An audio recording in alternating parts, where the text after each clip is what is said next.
नमस्कार बच्चों। चलिए इस वीडियो में हम लोग क्लास 11th विषय हिंदी जो गद्य खंड का चौथा चैप्टर आपका है विदाई संभाषण, इसका सेकंड पार्ट हमें आज पढ़ना है, जिसको बालमुकुंद गुप्त जी ने लिखा हुआ है। इसके पहले पार्ट में आपने सुना था पिछले वीडियो में कि लॉर्ड कर्जन की विशेषताओं के बारे में, उनकी क्या शान थी, उसका वर्णन यहाँ पर किया गया था। उन्होंने हमारे देशवासियों के साथ कैसा कार्य किया, कितनी के उनका शासनकाल, उनके शासन की अवधि कैसी थी, ये सारा कुछ वर्णन आपने पिछले वीडियो में सुना था। ठीक है ना, सब कुछ आपने सुन लिया था।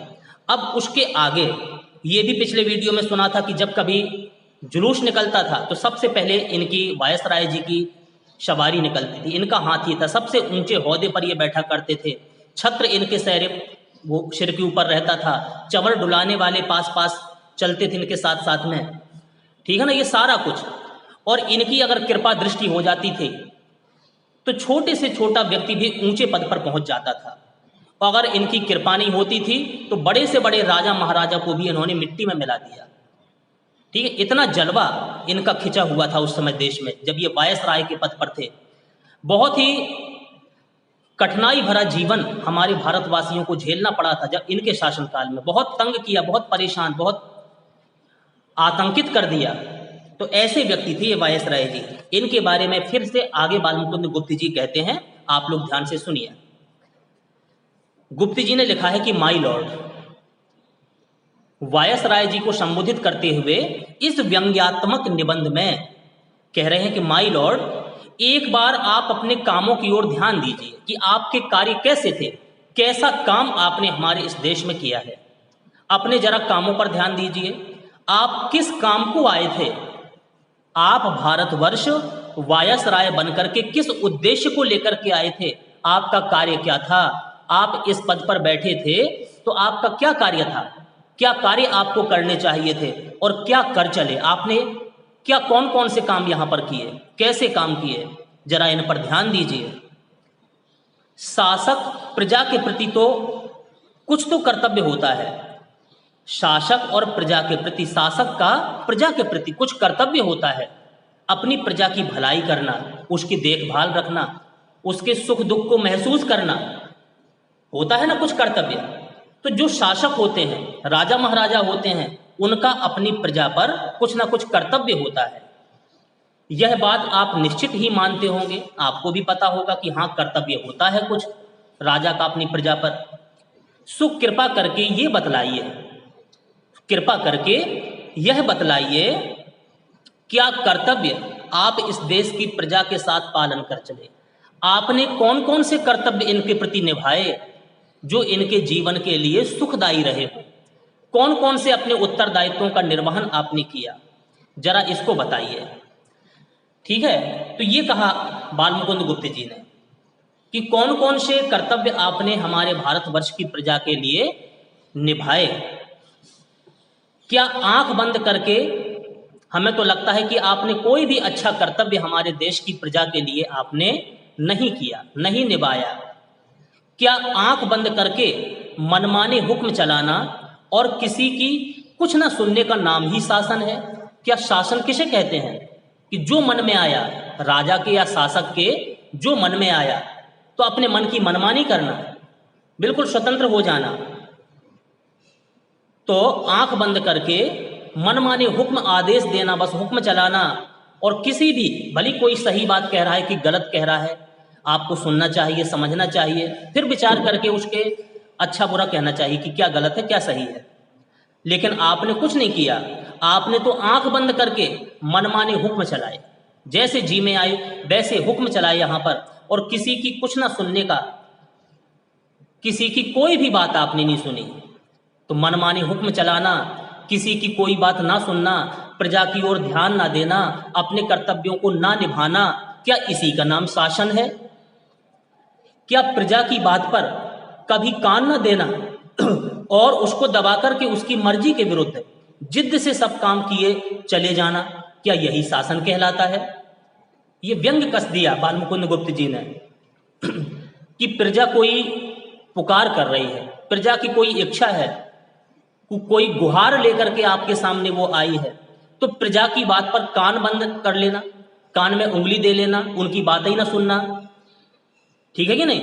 तो क्या प्रजा की बात पर कभी कान ना देना, उसको दबा करके उसकी मर्जी के विरुद्ध जिद्द से सब काम किए जाना? अगर प्रजा ने कहा कि हमें ऐसा काम करवाना है सर, तो नहीं, जैसा करवाना है बिल्कुल उसका उल्टा करवाया आपने, बिल्कुल मनमानी की, जिद्द पूर्वक उसके विरुद्ध काम किए आपने। तो क्या ऐसे कार्य करना ही शासन कहलाता है कि यही आपका शासन है?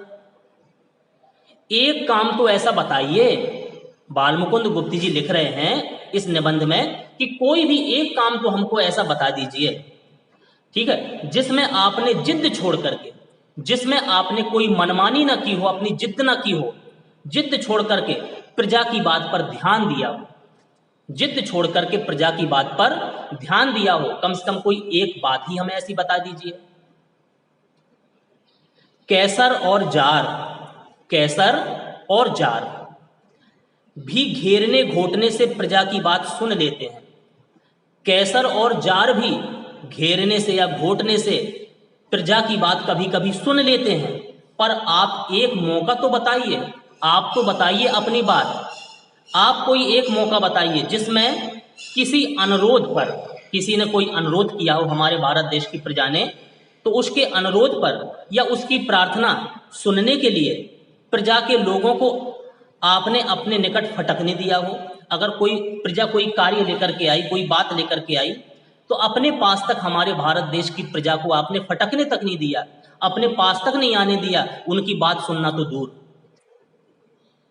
ये सब कार्य आपने किए, क्या इसी का नाम शासन होता है? ऐसे ही सच्चे शासक होते हैं? उनकी बात भी आपने नहीं सुनी। नादिर शाह एक शासक थे दिल्ली में, नादिर शाह ने जब दिल्ली में कत्लेआम किया था, सुनिए, नादिर शाह ने जब दिल्ली में कत्लेआम किया तो आसिफ जाह के तलवार गले में डाल करके, जब उन्होंने गले में तलवार डाल करके आसिफ जाह ने प्रार्थना की तो उसने कत्लेआम उसी दिन रोक दिया था। इतना अत्याचारी शासक वो था नादिर शाह भी कि दिल्ली में कत्लेआम करवा दिया, कत्ल कर दिया जाए, सभी को बेमौत मार दिया जाए। जब उसने नादिर शाह ने दिल्ली में कत्लेआम किया तो एक और दूसरे जो व्यक्ति थे आसिफ जाह कि तलवार गले में डाल करके आसिफ जाह ने क्या किया, अपने गले में तलवार डाल ली, तलवार डाल ली रस्सी में बांध करके, और उनके सामने जाकर के प्रार्थना की कि कत्लेआम ना किया जाए, लोगों को जो गुनहगार नहीं है इनको बेमौत ना मारा जाए। जब उन्होंने प्रार्थना की तो उसने उसी दम उसी वक्त कत्लेआम रोक दिया था।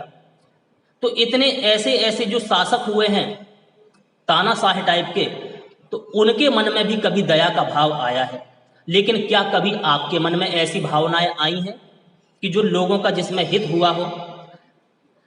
पर 8 करोड़ प्रजा के, उस समय हमारे भारत देश की जनसंख्या 8 करोड़ थी लगभग, तो उस जब आप शासक थे, आप वायसराय थे, तो हमारे भारतवर्ष की 8 करोड़ प्रजा के गिड़गिड़ाकर विच्छेद ना करने की प्रार्थना पर कि हम लोगों को अलग अलग ना किया जाए, हम लोगों को मिलजुल करके एक साथ रहने दिया जाए, लेकिन आप लोगों ने कैसे फूट के बीज डाल दिए हम लोगों के मन में, अलग अलग कर दिया, सबको अलग अलग बंटवारा कर दिया, ठीक है? तो हमारे देश की 8 करोड़ प्रजा के गिड़गिड़ा कर विच्छेद न करने की प्रार्थना पर आपने जरा भी ध्यान नहीं दिया। हमारे देश के लोग आपके सामने गिड़गिड़ाए, लेकिन आपने कभी उस ओर ध्यान नहीं दिया। इस समय आपकी शासन अवधि पूरी हो गई है।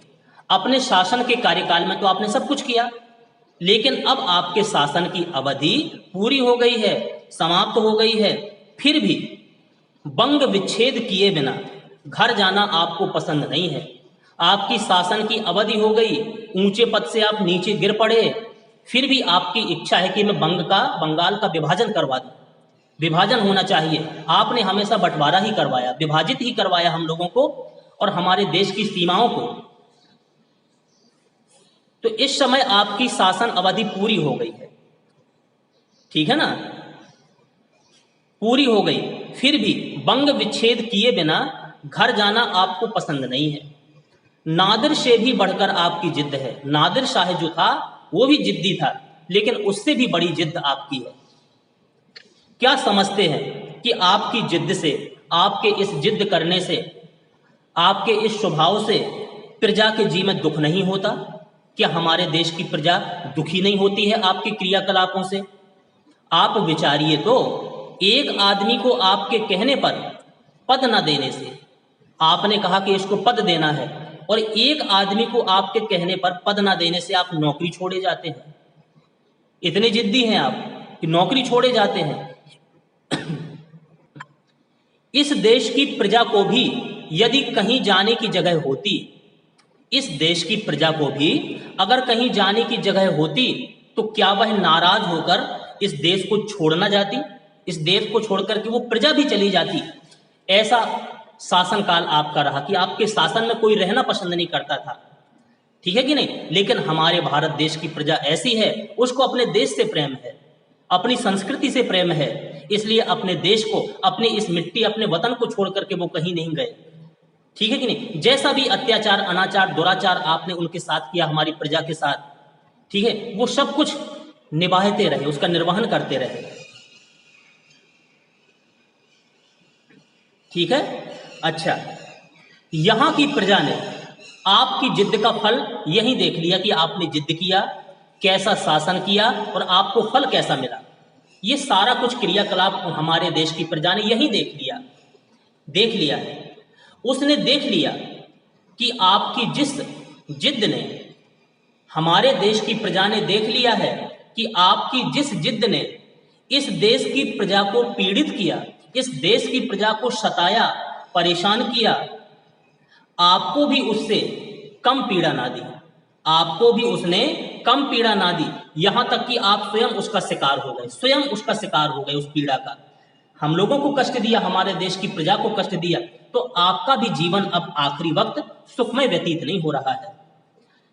यहां की प्रजा, अरे हमारे देश की प्रजा तो वह प्रजा है, थोड़ा सा प्रेम तो हमारी प्रजा से करते, हमारे देश की प्रजा से।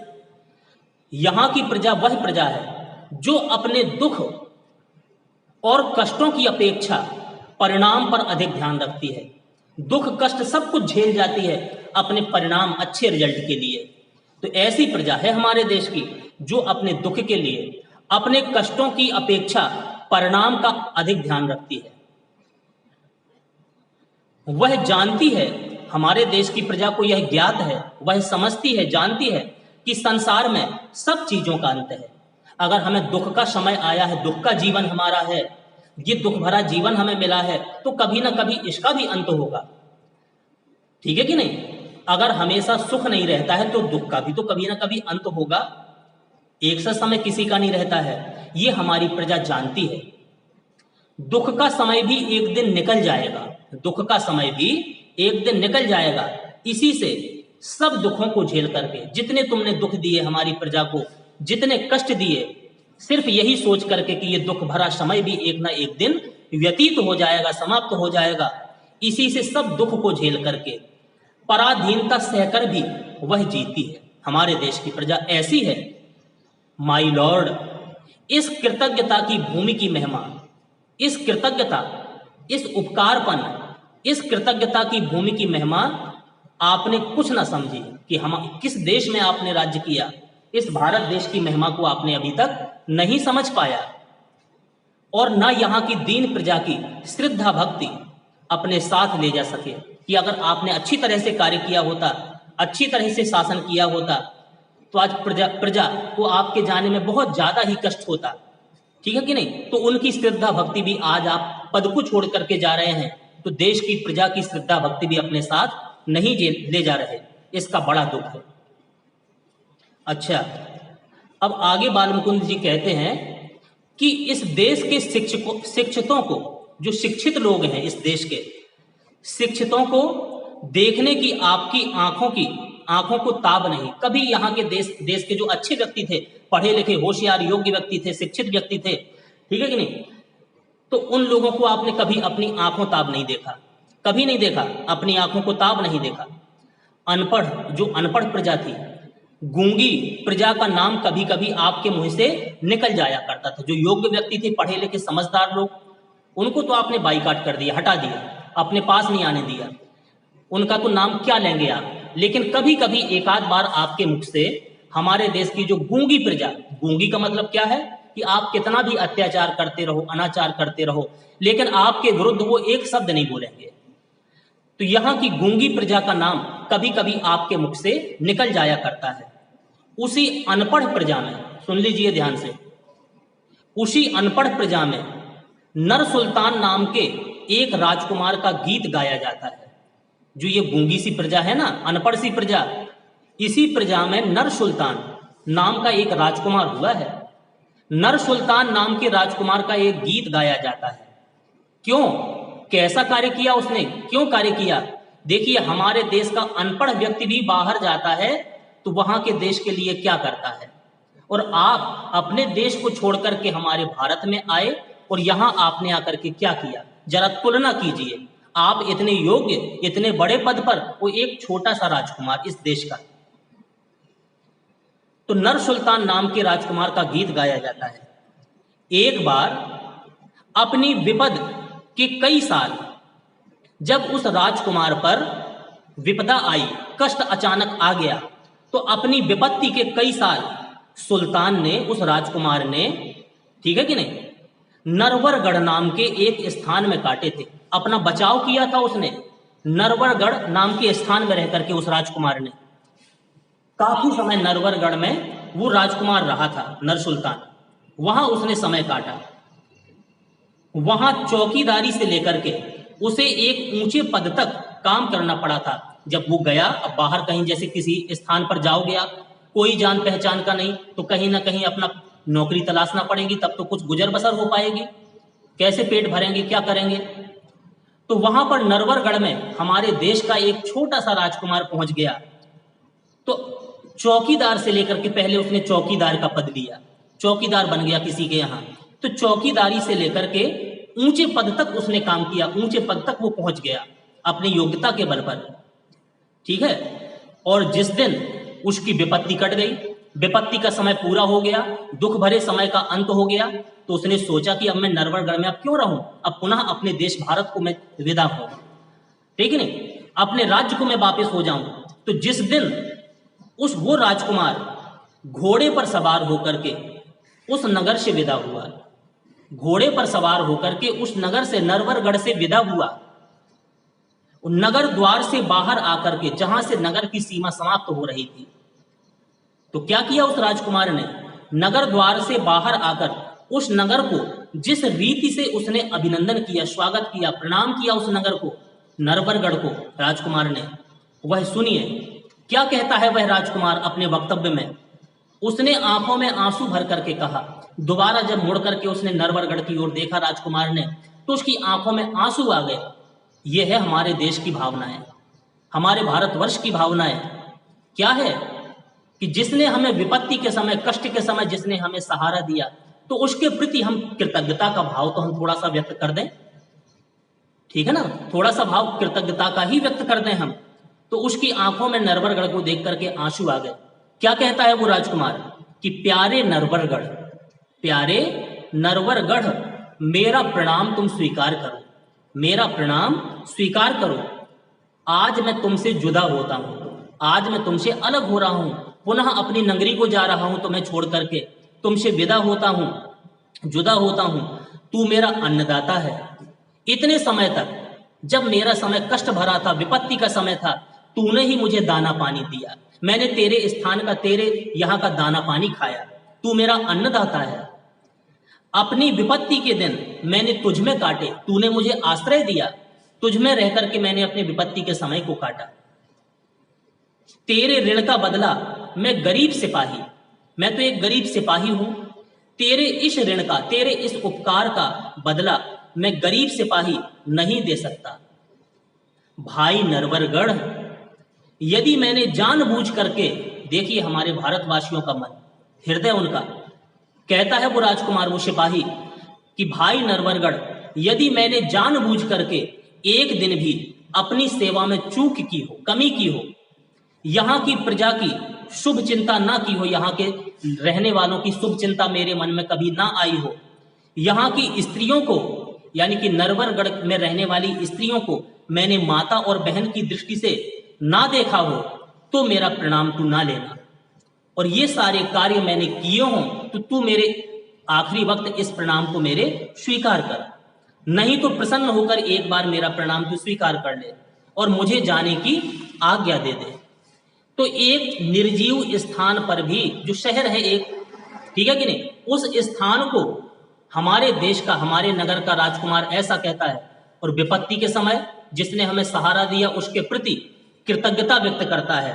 और आप वायसराय होकर के, लॉर्ड कर्जन होकर के हमारे देश में क्या कार्य किया, जरा इन दोनों की तुलना तो करो, कितना अंतर है आपकी सोच में और हमारे देशवासियों की सोच में।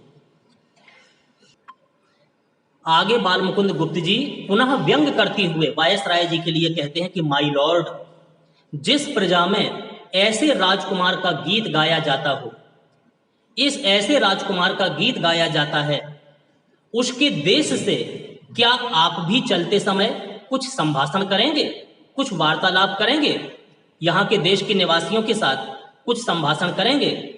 क्या आप कह सकेंगे जैसा कि हमारा ये राजकुमार नरवरगढ़ में रह करके नरवरगढ़ के लिए इतनी कृतज्ञता व्यक्त करके आ गया, इतना कुछ संभाषण करके आ गया, क्या आज आप जाते समय हमारे देश भारत से भी ऐसा कुछ संभाषण करेंगे? हमारे देश भारत के लिए भी कुछ ऐसा कहेंगे? कि क्या कहेंगे आप तो ऐसा ही कह दीजिए कि हे अभागे भारत, उन्होंने तो कहा था प्यारे नरवरगढ़, आप भी कुछ हमारे देश से जाते वक्त संभाषण कर लीजिए कि हे अभागे भारत, मैंने तुझसे सब प्रकार का लाभ उठाया, मैंने तुझसे सब प्रकार का लाभ उठाया और तेरी बदौलत वह शान देखी, ठीक है ना, तेरी बदौलत वह शान देखी जो इस जीवन में असंभव है, देखना संभव नहीं थी। जो मैंने तेरे यहाँ पर रह करके, तेरे यहाँ शासन करते हुए मैंने जो शान शौकत देखी, वो शायद और कहीं अपने देश में रह करके ये असंभव था ऐसे कार्य। बहुत कुछ मैंने तेरा लाभ उठाया, तूने मेरा कुछ नहीं बिगाड़ पाया, तूने मेरा कुछ नहीं बिगाड़ा, मैंने तो तेरा बहुत बिगाड़ दिया लेकिन तूने मेरा कुछ नहीं बिगाड़ा, पर मैंने तेरे बिगाड़ने में कोई कमी ना छोड़ी, पूरा प्रयास किया भारत देश को बिगाड़ने का, बिगाड़ने में कोई कमी मैंने नहीं छोड़ी। संसार के सबसे पुराने देश, थोड़ा सा भारत देश से संभाषण करके जाओ माय लॉर्ड, कि हे संसार के सबसे पुराने देश, जब तक मेरे हाथ में शक्ति थी, जब तक मेरे हाथ में ताकत थी, तेरी भलाई की इच्छा मेरे जी में बिल्कुल नहीं थी, तेरी भलाई की इच्छा मेरे मन में बिल्कुल भी नहीं थी। लेकिन अब कुछ शक्ति नहीं है, अब कोई शक्ति मेरे हाथ में नहीं है, मेरा पद छूट गया है जो तेरे लिए कुछ कह सकूं, पर आशीर्वाद करता हूं, आशीर्वाद करता हूं कि तू फिर उठे। इतना ही कह दो, इतना ही कह दो तो बहुत है जाते वक्त, कि अब मेरे पास कुछ शक्ति नहीं है जो तेरे लिए कुछ कर सकूं, पर आशीर्वाद करता हूं, ठीक है, ये शुभकामनाएं करता हूं मैं कि तू फिर उठे और अपने प्राचीन गौरव को, अपनी गरिमा को और अपने यश को फिर से प्राप्त कर सके। मेरे बाद आने वाले, मेरे बाद आने वाले तेरे गौरव को समझें। मैंने तो तेरे गौरव को, तेरी गरिमा को नहीं समझ पाया, लेकिन मेरे बाद यहां इस गद्दी पर बैठने वाले जो लोग आए वो तेरे गौरव को समझें। आप कर सकते हैं और यह देश आपकी पिछली सब बातें भूल सकता है। अगर इतना ही हमारे देश के लिए आप जाते वक्त कुछ कह दीजिए तो जितने भी अत्याचार अनाचार हमारी प्रजा पर आपने किए हैं, ये हमारे भारत देश की प्रजा तो ऐसी है, एक आपके प्रेम भरे शब्द में सब कुछ छोड़ सकती है, सब भूल जाएगी कि आपने कैसे कैसे दुर्व्यवहार इन लोगों के साथ किए, सब बातें भूल सकती है। पर इतनी उदारता माय लॉर्ड में कहां कि जो ऐसे शब्द हमारे भारत देश के लिए कह सके। ऐसे उदार हृदय वाले तो लॉर्ड कर्जन थे नहीं। तो यही कहा कि ऐसी बात कहां आप में, माय लॉर्ड में इतनी उदारता कहां है जो ऐसा कुछ कह सकेंगे।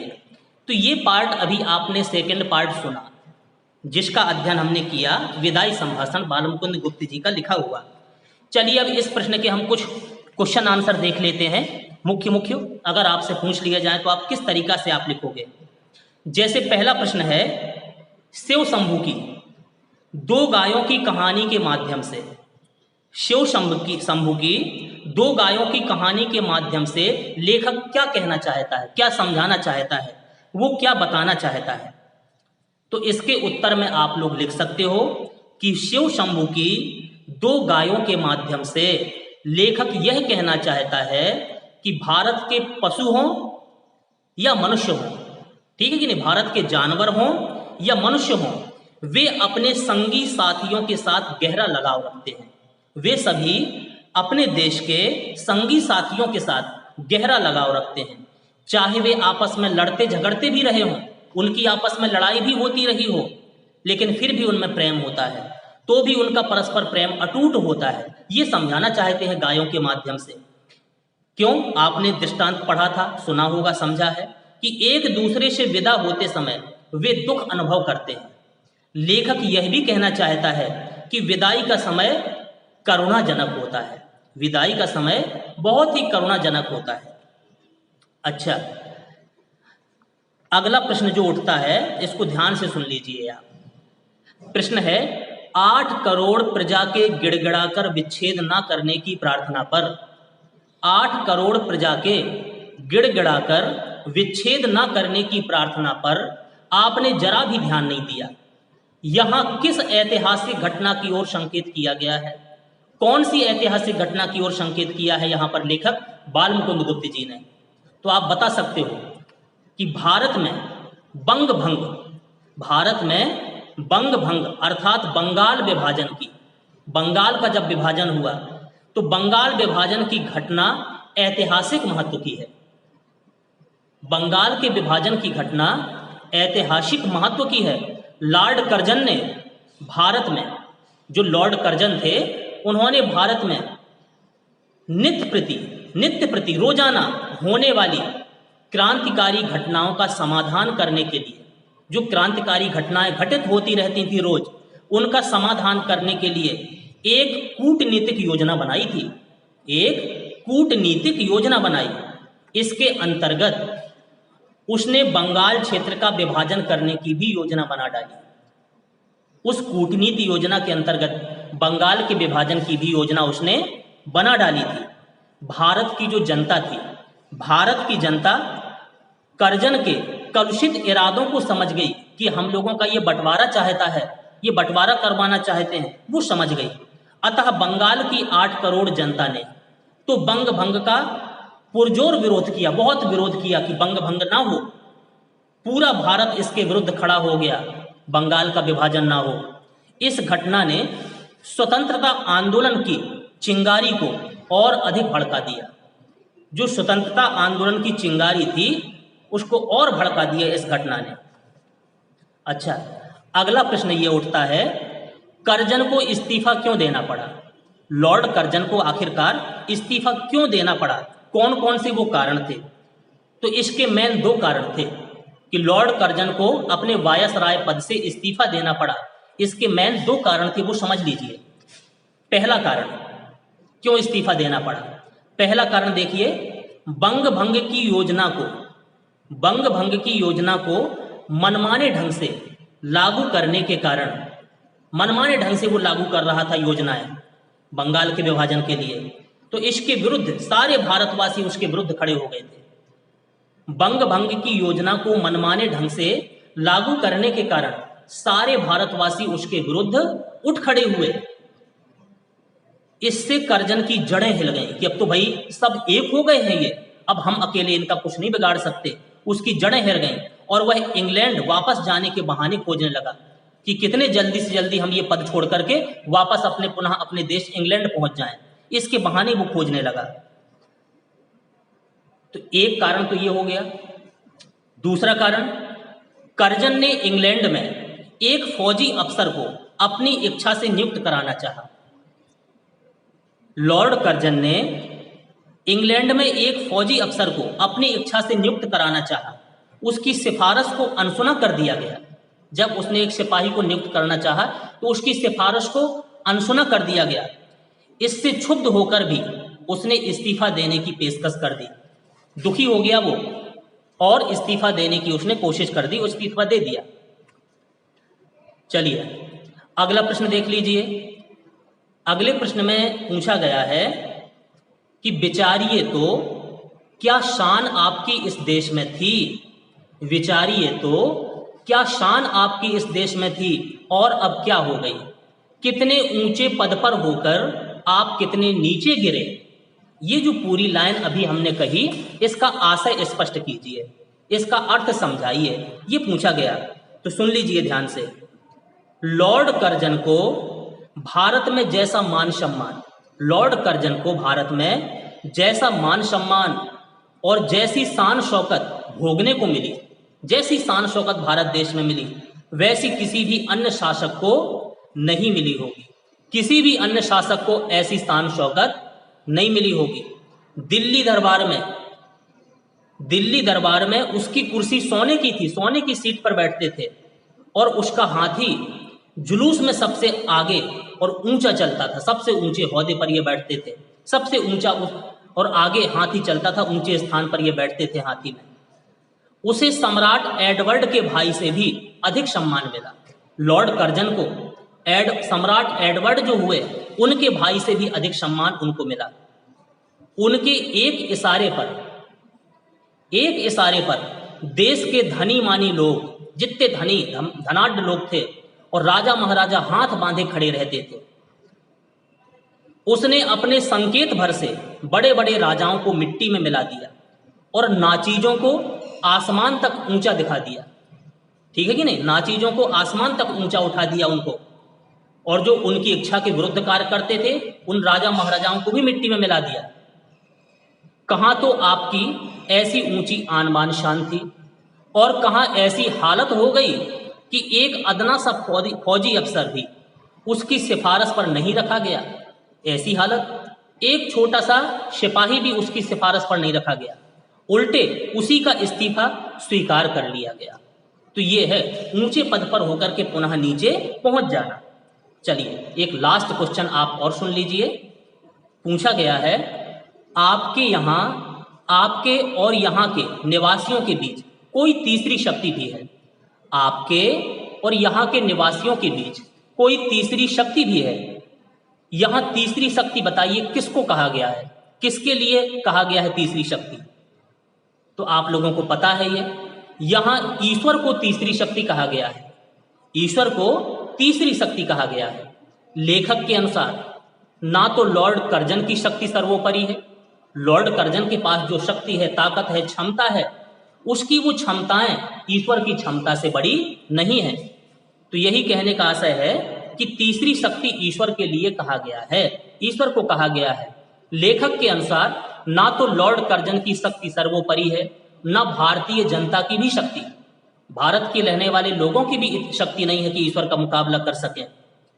इन दोनों से भी ऊपर है ईश्वर की शक्ति, ईश्वर की सत्ता, जिसके संकेत पर संसार के सब कार्य चलते हैं, जिसके इशारे पर ही पूरा संसार चल रहा है। तो बताइए उस ईश्वर का मुकाबला कौन कर सकता है? वही सर्वोपरि शक्ति है इस दुनिया को चलाने के लिए। तो ये कुछ महत्वपूर्ण प्रश्न हुए, संभवतः अब ये आपको समझ में आ गए होंगे। तो आज आपने इस दूसरे टॉपिक का अध्ययन किया, विदाई संभाषण बालमुकुंद जी का लिखा हुआ, ये समझ में आ गया होगा। पहला पार्ट हमने पिछले वीडियो में पढ़ लिया था और दूसरे पार्ट का अध्ययन इस वीडियो में कर लिया, तो ये आपको समझ में आ गया होगा। फिर भी कहीं कोई दिक्कत अगर महसूस होती है तो बराबर आप पूछते रहिए, संपर्क करते रहिए। अब इस वीडियो को हम यहीं समाप्त करेंगे। धन्यवाद।